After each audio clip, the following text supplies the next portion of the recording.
Have you ever wondered if your INFJ personality is more than a personality type? Research shows that only 1 to 3% of the population identifies as INFJ, suggesting a fundamental difference in brain wiring. In this video, I'm breaking down 6 powerful traits that suggest INFJs are neurodivergent. Understanding the science behind your cognitive wiring illuminates everything about your experiences, from why crowds exhaust you to why you absorb others' emotions like a sponge. There's a deeper neurological explanation beyond personality theory. Before we start, please hit the like button, comment, and subscribe so you won't miss any of our weekly deep dives into the world of personality types. And if you're looking to achieve a deeper understanding of yourself and your personality type, click the link in the comments to take our favorite free personality test. Trait number 1, the pattern recognition brain, not just intuition. Have you ever connected dots that no one else could see only to be asked, how did you know that? When you were right, this isn't just intuition. It might be neurodivergent thinking. Society has misunderstood INFJ cognitive processing for years, labeling it as mystical or psychic, when it's a fundamentally different neurological wiring pattern. What's happening in your brain is fascinating. While most people process information in a linear, step-by-step fashion, INFJ brains operate through introverted intuition, a system more akin to complex neural networks that create connections simultaneously across multiple domains. Your brain is constantly absorbing information, often unconsciously, forming patterns and connections that emerge spontaneously. This pattern recognition manifests in practical ways. Consider when you walked into a room and immediately sensed tension between 2 people before anyone spoke, or solved a complex problem by immediately seeing connections others missed after hours of analysis. Neurological research supports this framework. Your brain forms dense neural pathways between association areas that typically remain separate in most individuals. The reason you struggle to explain your insights isn't because you're being mysterious. It's because your brain processes information in ways that don't follow conventional language patterns. You cannot explain the steps that led to your conclusion because there were no linear steps. Your mind formed connections through a vast internal database of experiences and concepts that operate primarily outside your conscious awareness. This pattern recognition ability mirrors what we see in certain types of neurodivergence. Autistic individuals often demonstrate exceptional skills in identifying overarching systems and recognizing hidden patterns. People with ADH exhibit similar rapid-fire thought processes that lead to innovative connections. This is why you might feel a greater kinship with neurodivergent thinkers than with neurotypical individuals. You share a common mental language characterized by abstract thought and intuitive leaps, even if expressed more internally. This shared cognitive style enables you to understand perspectives in ways that others cannot. Trait number 2, sensory overload. When the world is too loud. Your brain's unique wiring doesn't just transform how you think, it fundamentally alters how you physically experience the world around you. That painful sensitivity to bright lights, the overwhelming discomfort in noisy environments, the physical reaction to certain textures. These aren't character flaws or quirky preferences. Neuroscience suggests that there is evidence of fundamental differences in how your nervous system processes sensory input. Most people casually dismiss sensitivity to environmental factors as a personality trait, or worse, as being too sensitive. But neurological research reveals significant differences in the INFJ brain. Your sensory systems perceive stimuli and process information at a higher intensity than neurotypical individuals. Imagine walking down a busy street. While others barely notice the environment, you're overwhelmed by the harsh glare bouncing off windows, each car horn striking like a physical blow. This heightened sensory awareness shares striking similarities with recognized neurodivergent conditions, such as sensory processing disorder, SPD. In both cases, the nervous system takes in more information and struggles to filter it effectively. When the buzzing of fluorescent lights causes actual pain, or when a concert that energizes friends leaves you physically drained for days, your brain is processing these sensations differently. The evidence suggests a neurological difference rather than a psychological one. Your discomfort in crowded places stems from your nervous system being bombarded with unfiltered sensory data. I remember watching an INFJ friend physically recoil at a restaurant when the waiter dropped silverware, a reaction others found dramatic until understanding the genuine physical discomfort she experienced. This is why adaptations, such as noise-canceling headphones, avoiding certain textures, or creating quiet spaces, are necessary accommodations for your neurological makeup. These strategies protect your system from burnout. The recovery time you need after sensory exposure isn't laziness, but a biological necessity, as absolute as resting after intense physical exercise. Trait number 3, empathic overload, when feeling others. Emotions becomes painful. While your sensory system protects you from physical overload, there's an even more exhausting phenomenon that INFJs experience daily. Emotional absorption, so intense it's virtually physiological.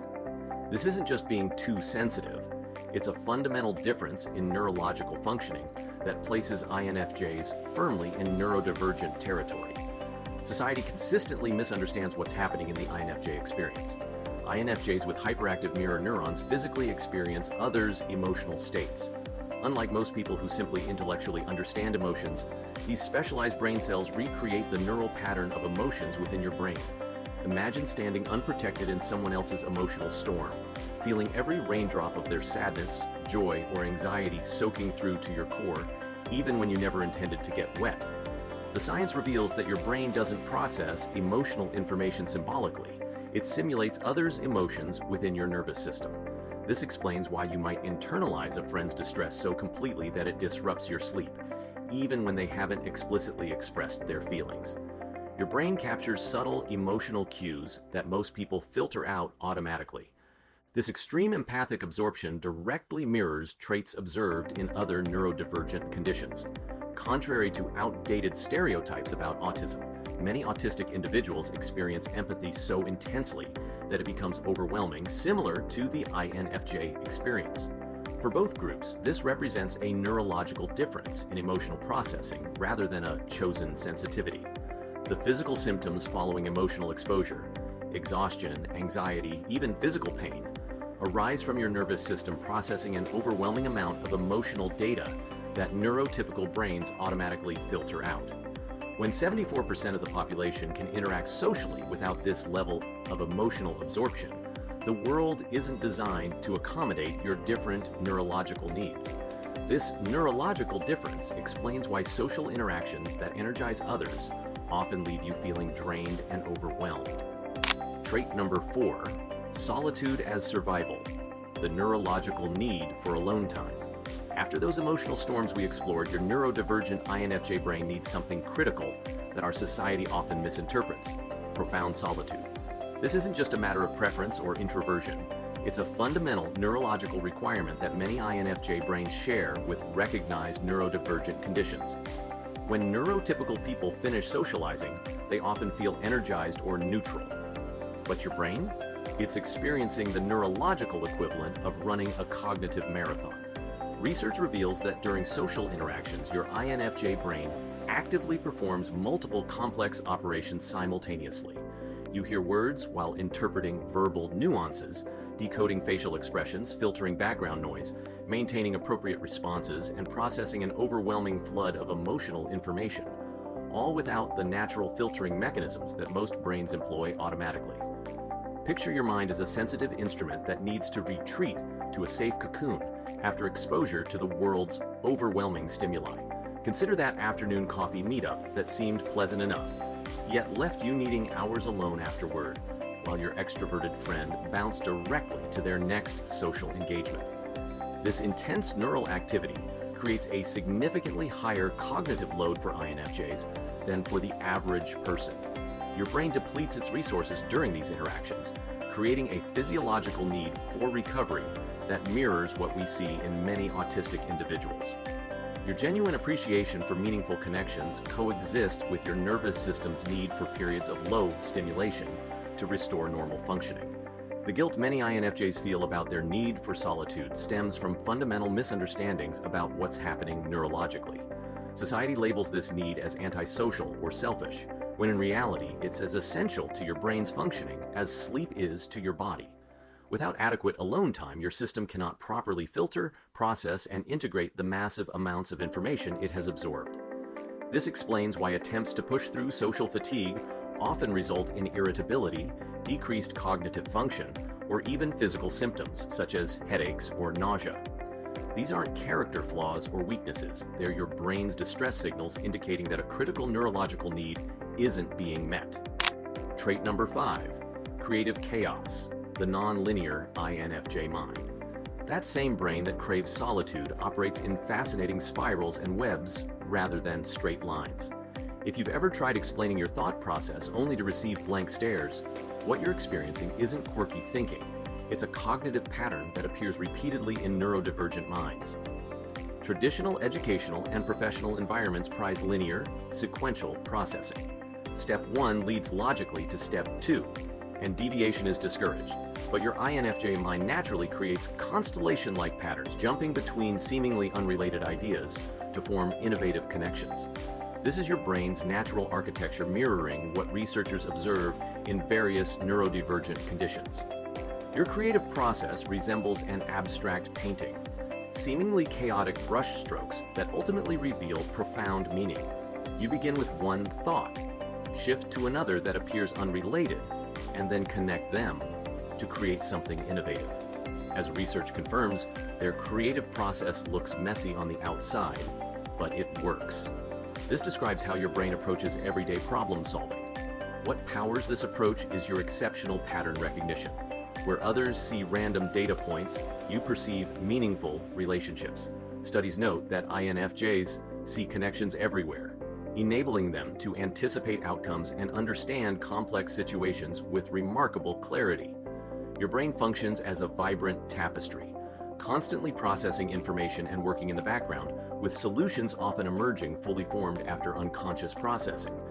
The frustration you experience in environments that demand strict procedural thinking is a form of cognitive dissonance.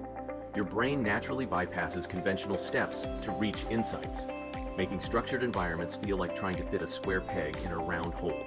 This represents a different cognitive architecture altogether. Your creative intelligence thrives on freedom rather than structure. Research emphasizes that INFJs don't need a formula, they need freedom, confirming that your brain works better, just differently. This approach mirrors what we observe in neurodivergent conditions like ADHD, autism, and dyslexia, where innovative solutions emerge from unconventional thought patterns. Trait number 6, executive dysfunction, when your brain fights your best intentions. The remarkable ability to see creative possibilities comes with an unexpected challenge. Have you ever found yourself staring at a task you need to complete, knowing exactly what to do, yet feeling completely unable to start? This frustrating disconnect between intention and action isn't due to laziness or a lack of motivation. It's executive dysfunction, a neurological difference that often appears in neurodivergent minds. Society promotes a dangerous myth that everyone can easily translate thoughts into actions when properly motivated. This perspective misunderstands what's happening in your brain. Executive function, working memory, cognitive flexibility, and inhibitory control operates differently for INFJs. The transition from intention to action feels like pushing through an invisible force field.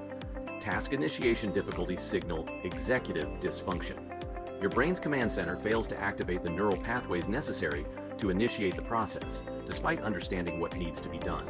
Consider trying to start folding laundry. You see it, know it needs doing, yet feel inexplicably paralyzed before taking the first step.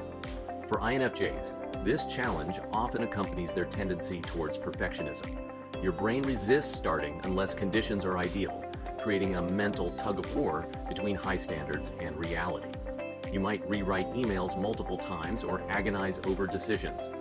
This perfectionism represents a neurodivergent trait commonly seen in ADHD or autism. Decision fatigue intensifies these difficulties. INFJs overthink, wanting to make the ideal choice, which causes freezing when faced with too many options. This mental exhaustion has neurological roots rather than indicating weak willpower. Recognizing these struggles as brain differences rather than personal failings helps break free from executive dysfunction. Creating structured routines is helpful, such as setting specific times for checking email or using visual checklists for daily tasks. Breaking overwhelming projects into smaller steps makes starting easier. Setting realistic goals and using external reminders accommodates your unique neurological wiring rather than trying to fix it. Understanding the neuroscience behind your INFJ traits completely transforms how you view yourself. It's about recognizing that your brain is wired differently. This neurological perspective replaces self-blame with self-compassion, permitting you to create environments that support your unique needs. When you embrace your neurodivergent traits, you join a larger movement celebrating cognitive diversity.